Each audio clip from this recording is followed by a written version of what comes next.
14వ వచనం నుండి చివరి వరకు చదువుకుందాం.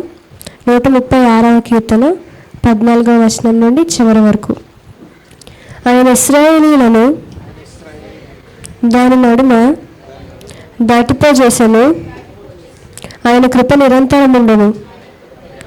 ఫరోను అతని సైన్యమును ఎర్ర సముద్రములో ఆయన ముంచివేసెను.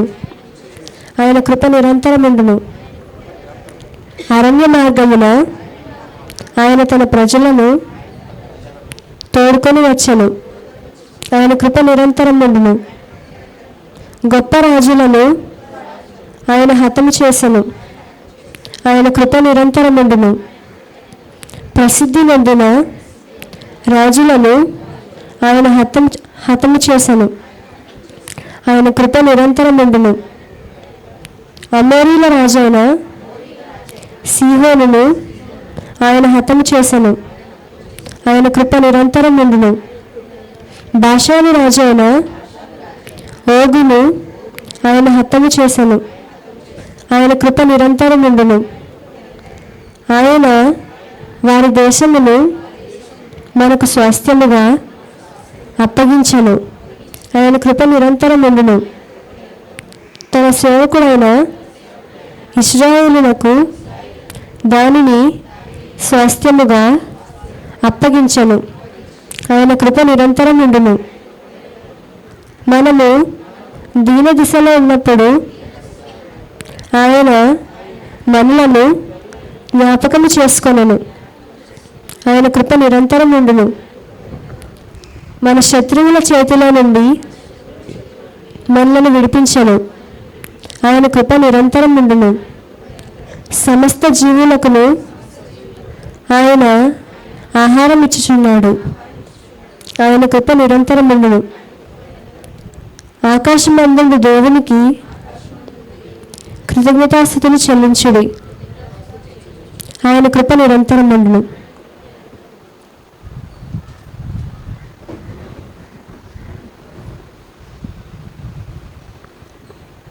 మనం ఈ కీర్తనని ఆలోచించినట్లయితే ఇక్కడ దేవుడు ఇశ్రాయేలీల పట్ల చేసిన అద్భుత కార్యాలను గురించి, మహత్ కార్యాలను గురించి ఇక్కడ మనకి కీర్తనలో దేవుడి గురించి చెప్పబడుతుంది. అయితే ఆయనకి కృతజ్ఞతాస్తుతులు చెల్లించండి అని చెప్పబడుతుంది. అయితే దేవుడు ఇశ్రాయేలీల పట్ల ఏమేమి చేశారంటే, ఇశ్రాయేలీలు ఐగుప్తు దేశం నుండి వచ్చిన తర్వాత ఎర్ర సముద్రాన్ని పాయలు చేశారు. దాని నుండి వెళ్ళడానికి, ఎర్ర సముద్రాన్ని అటువైపు దాటడానికి దాన్ని ఆయన ఏం చేశారంటే దేవుడు పాయలుగా చీల్చారు. తర్వాత ఇశ్రాయేలీలు దానిలోంచి నడిచి వెళ్ళారు. అలాగే ఫరో అతని సైన్యం ఏమయ్యారంటే దానిలో మునిగిపోయారనమాట. తర్వాత వాళ్ళ దాటి వెళ్ళిన తర్వాత ఎన్నో రాజ్యాలను వాళ్ళు గెలిచారు. గొప్ప గొప్ప రాజులందరినీ దేవుడు వారి కోసం ఏం చేశాడంటే హతం చేశాడు. అలా గొప్ప రాజుల గురించి చెప్తూ ఆయన అమోరీల రాజు అయిన సీహోన్ గురించి, బాషాను రాజు అయిన ఓగు గురించి చెప్తున్నారు. వీళ్ళని కూడా దేవుడు ఇశ్రాయేలీల కోసం, ఇశ్రాయేలీ జనాంగం ముందుకు వెళ్ళడం కోసం, గెలిపించడం కోసం ఏం చేశాడంటే దేవుడు హతం చేశాడు.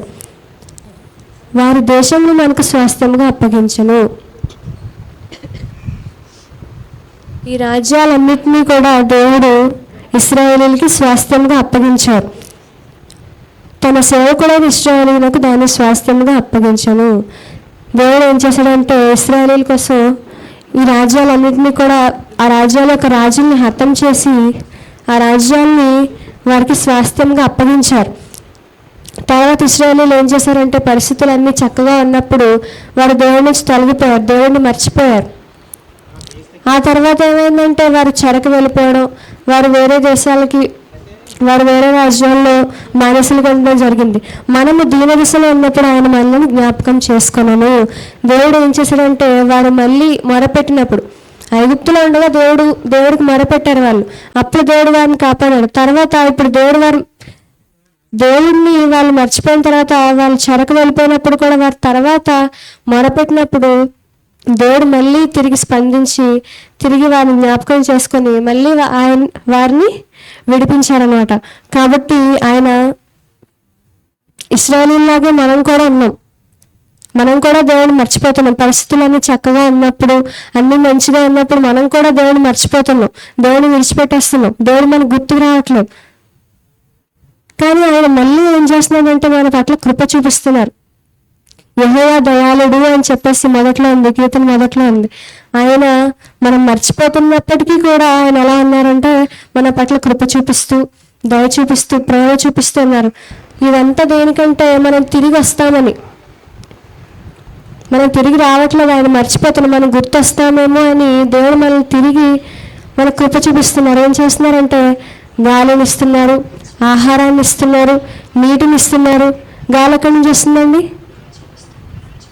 ఆయన ఇస్తున్నారు. దేవుని నిధుల్లో నుండి గాలిని బయలు వల్ల చేసను. నీళ్ళు ఎక్కడి నుంచి వస్తున్నాయి? వాన కురిగినట్లు మెరుపులు పుట్టించేవాడు ఆయనే. అలాగే సమస్త జీవులకు ఆహారం ఇచ్చుచున్నాడు. సమస్త జీవులకు, ప్రతి జీవికి కూడా, జీవించిన ప్రతి దానికి ఆహారాన్ని ఇచ్చేదారండి దేవుడు. ఈ విధంగా ఆయన కృప మన పట్ల నిరంతరం కూడా ఉంటుంది. అలాగే మనం ఆయన వైపు తిరగట్లేదని, మనం ఆయన గుర్తుకు రావట్లేదని ఆయన ఏం చేశాడంటే తన ప్రియ కుమారుడిని కూడా మన కోసం ఇచ్చేశాడు. అది ఆయన కృప అంటే.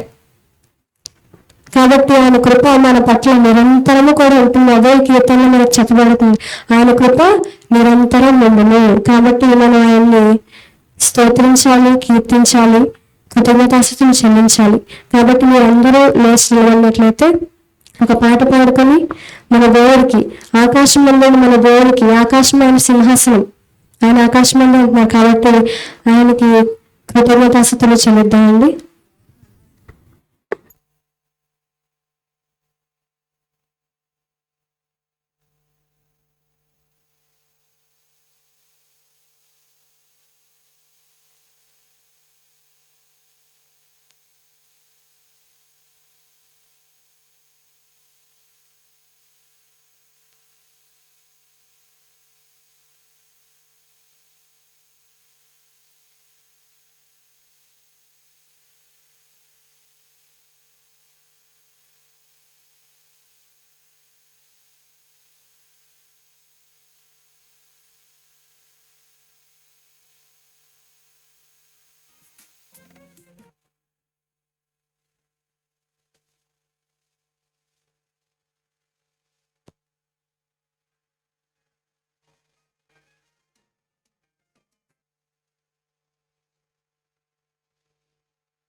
ఏదైనా ఈ వారానికి ఏదైనా